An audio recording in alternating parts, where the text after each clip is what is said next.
د هوا د ککړتیا د کچ معلومونکې سویټزرلینډ ادارې IQ Air د نومبر په 2 د خپور کړي نوملړ تر مخه لاهور د نړۍ هغه ښار دی چې پکې د هوا ککړتیا تر ټولو زیاته ده.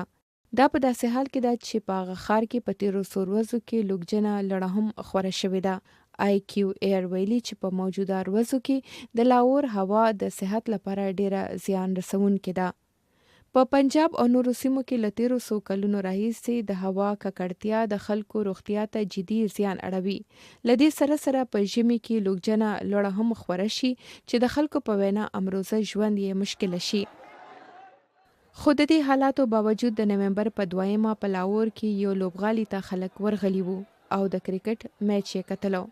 دوی له حکومته غوښتنه کړې ده چې د هوا ککړتیا او بیا لوګجنې لړۍ ته په کتو دې د وړیا ترانسپورت ترڅنګ نور ضروري اقدامات وکړي.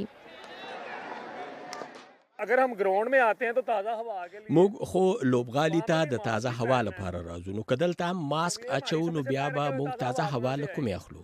د تیرو 10 کلونو راځي د لوګجنې لړۍ مسله ده او حل کول یې د حکومت ذمہواری ده. خو که دوی وایي چې دا له هند راځي نو تاسو یې د مخنیوي لپاره څه وکړل؟ هر تن سره موټر سایکل دی.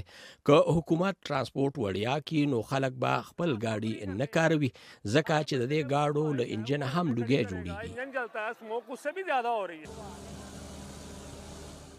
د پنجاب حکومت د لوګجنې لړۍ د ختمولو لپاره ځانګړي ماشینونه کاروي او خلکو ته د ماسکونو لګولو او د نورو احتیاطي تدابیرو ویلي دي. خو دغه ښار اوسیدونکي وایي چې حکومت دا ماشینونه په ټول ښار کې نه بلکې په خاصو ځایونو کې استعمالوي. سپری وغیرہ کر رہی ہے لیکن وہ پوش علاقوں میں حکومت د لوګجنې لړۍ ختمولو لپاره سپری کوي خو هغه یوازې د شتمنو په سیمو کې کیږي. د لاهور دننه چې کوم ځایونه دي هلته یا دغه ماشینونه نه دي کارولي. بنائی ہیں یا وہ کی ہیں وہ کچھ بھی نہیں ہوا. څېړونکي د هوا د ککړتیا بیلابیل لاملونه یادوي چې پکې د ګاډو لوګي، کچرې سوځول او د کارخانو لوګي هم شامل دي. دغسې په پاکستان او هند کې کروندګر د پټیو د فصلونو پاتې شونې سوځوي چې له وجې هم هوا ککړېږي او خلک ناروغېږي.